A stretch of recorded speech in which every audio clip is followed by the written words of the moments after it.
Welcome to day 11 on the Holistic Fast. We are ramping things up now as we move into the emotional body.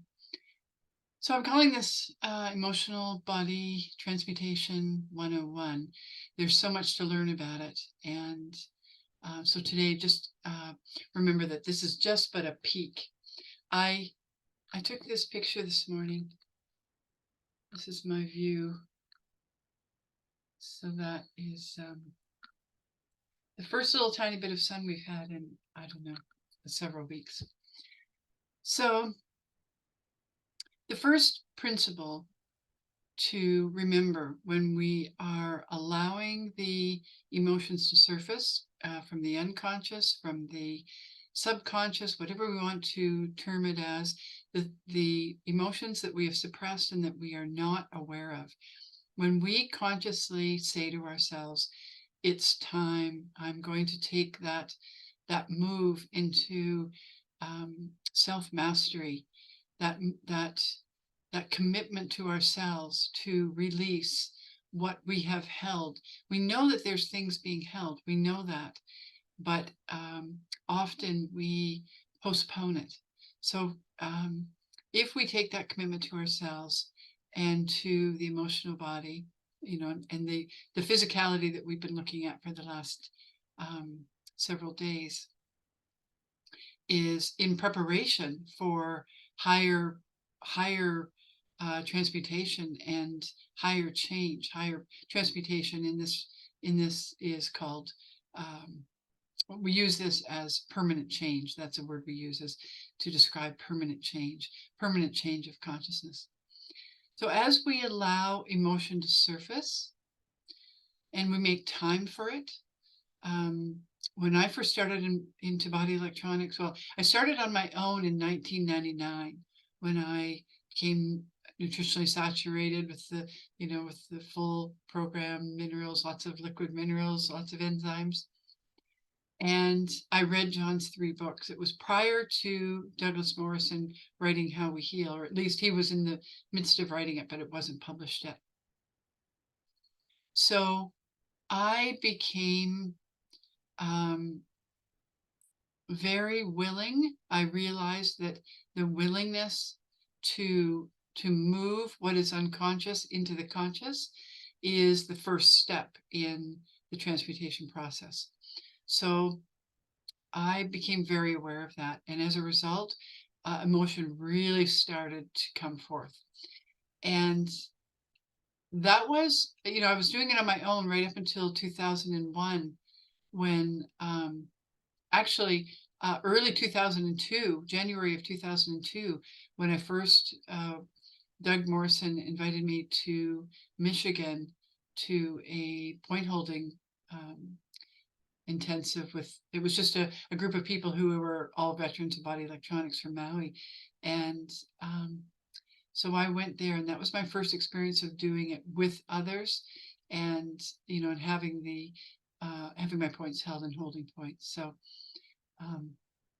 up until then, from 1999, I don't remember the month that it was actually, that I actually took that commitment when body electronics was introduced to me, and I got struck by the lightning and took that commitment to myself. But between then and 2002, I was on my own. I had 3 books and some videotapes, the instructor's seminar from 1996, and I had all the nutritional supplementation. So I was really winging it, and I had tremendous amounts of emotion coming forth, just amazing amounts of emotion that I didn't even know existed. Really, I didn't. I knew that there, I knew we all have suppressed emotion, but I literally did not know that I was what I was in for. And that only increased. That increased as my willingness increased, as I started to go to Doug's intensives in Pennsylvania, and more and more and more emotion was surfacing. And my children were quite young at the time. They were all school age. So I would get them on the bus on the days that I didn't have clients or wasn't going to I had a health food store at one point, and then I had some, I've always been in the active process of natural health and consciousness, and what I call holistic health and consciousness now. And I would get them on the bus, and I would go straight to my bathtub, where I found a salt soak with some. I had lots of essential oils. I still do that to this day. I did it prior to body electronics as well, but I really started to be serious about it. And I would do a lot of my emotional transmutation work in the tub. I found the water, it was like the conduction, the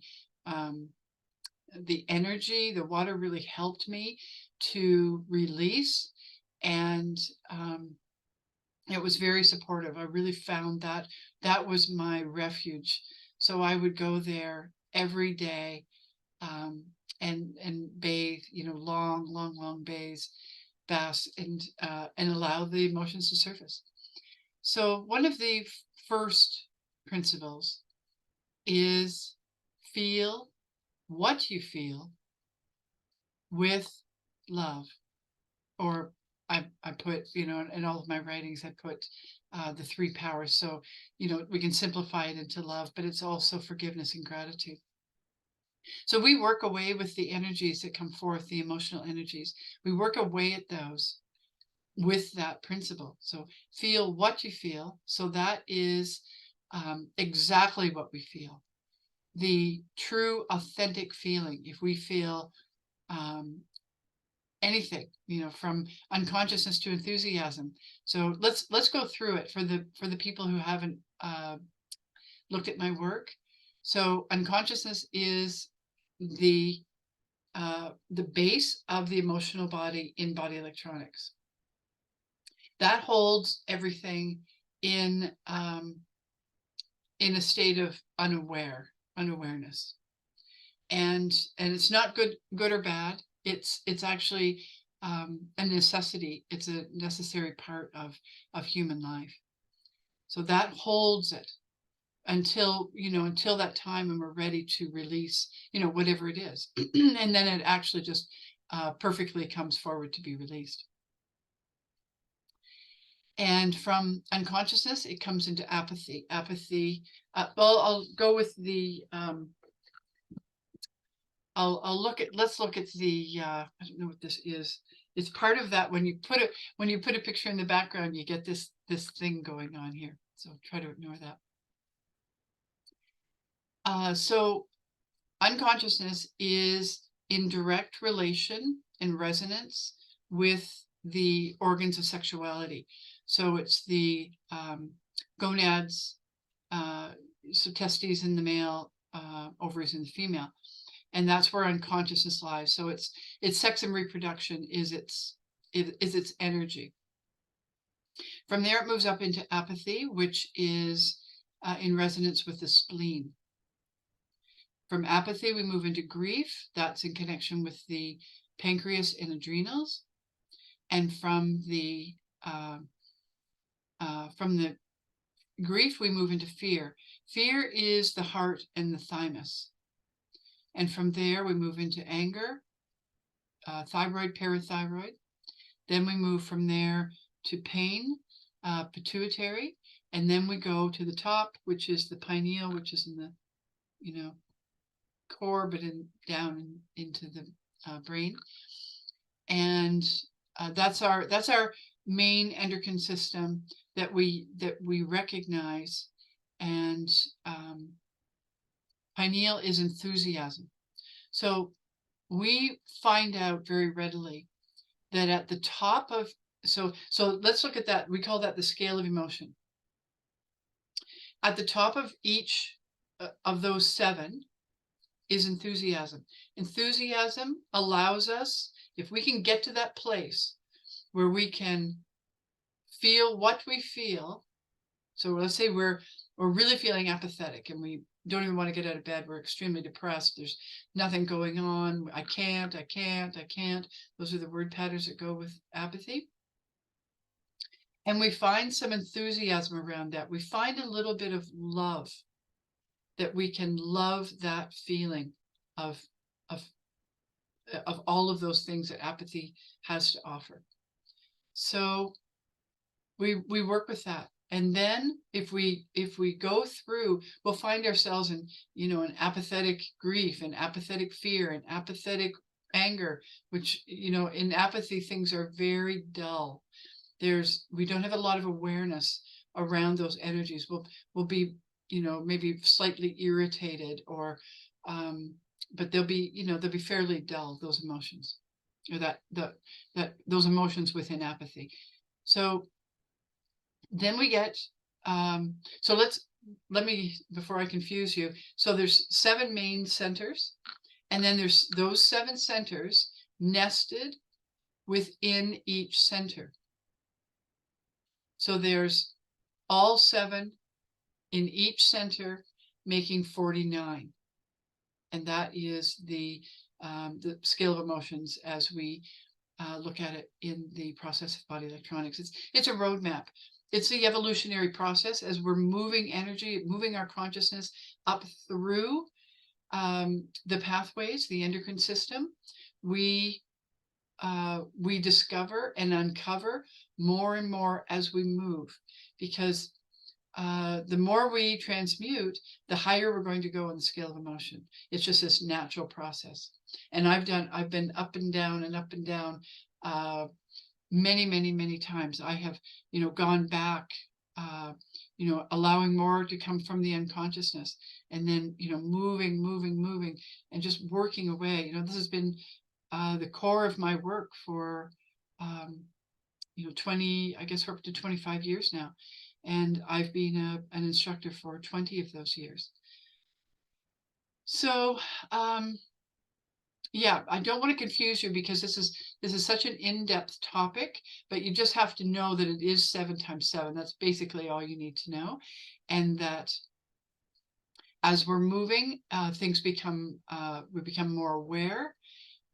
Each level has its own set of word patterns. It has its own, its own energy, and it has specifically what we have suppressed in our own unconsciousness. It's very individual. Even though we all have the same emotional body, all humans have the same emotional body, yet everything within that emotional body is particularly individual. It's whatever we've suppressed, whatever we have not been able to process in any given moment. And that's not just in this lifetime. That is literally at any point in our existence, which is vast and long. If we look at as we look at life, as an evolutionary process. So, yeah, I think that's probably where I'm going to, let's see, is there anything else there? I really feel like it's just so important to the willingness. I think that's a big point, the willingness, the principle of feel what you feel with love, forgiveness, and gratitude. One or all, we can go through. Sometimes we feel, we can't find the love. And so we will look at, can we feel some forgiveness, for feeling that way? It goes really deep, and I'm going to get really, really, really deep in the next, what did I think? We're at day 11. So we have 32 more days to go. And that's going to be quite a process.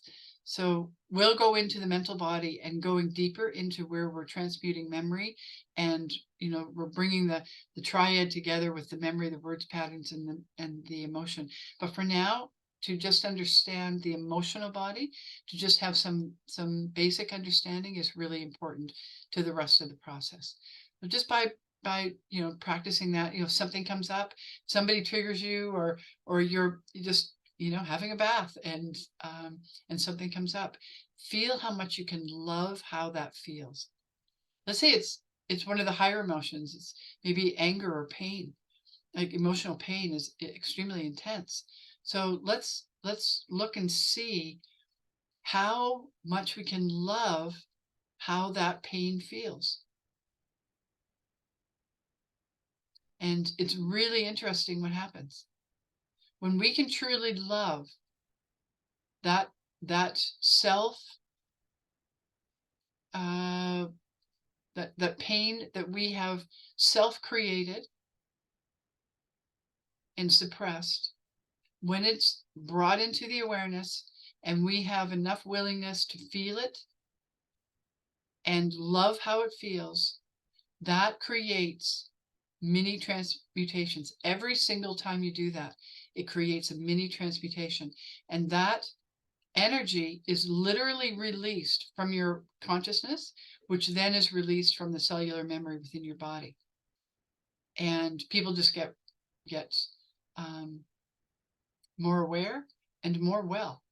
Their bodies become more well, and our consciousness becomes more aware. It's a really beautiful process. Although, like I said in one of the earlier videos, it's not an easy process. So I'll leave that here, and we'll go on to day 12 tomorrow, and we'll just have a really vast unfolding now in the next few days with this emotional, moving from the physical into the emotional. Although I do want to say that we will be popping back into some physical principles in the next few days. And I want to say here that remember that physical principles are a less than 10% of the process, but they are foundational. That's really something to remember. That's very, very important. So less than 10% is physical. So everything we do on the physical level to induce a healing crisis, to allow the body, that's what the fasting is all about. That's why I call it a holistic fast. We're letting things go in order for our body, to the vitality to move, to bring us into greater and greater and greater healing crises. And by doing that, then we can get into the emotional body. And then with the transmutation of emotion, then we can pop into the mental body. And it's very, it comes in those steps. We can't jump into higher awareness without doing those physical foundations and in the emotional transmutation. So it really does go in sequence, as as John Ray wrote in the books Logic in Sequence, book 1, 2, and 3, which you can find free on my site, by the way, wholehealthcenter.com. If you're watching this on Rumble or one of the other places that there is no link to my site, please go to wholehealthcenter.com and you'll see all of my writings. This entire fast is free of charge, and I just invite you to comment, ask questions, share if you feel. Share it with your family and friends. Anyone who's interested in change, in true and lasting change. Okay? So thank you so much, and we will see you tomorrow on day 12.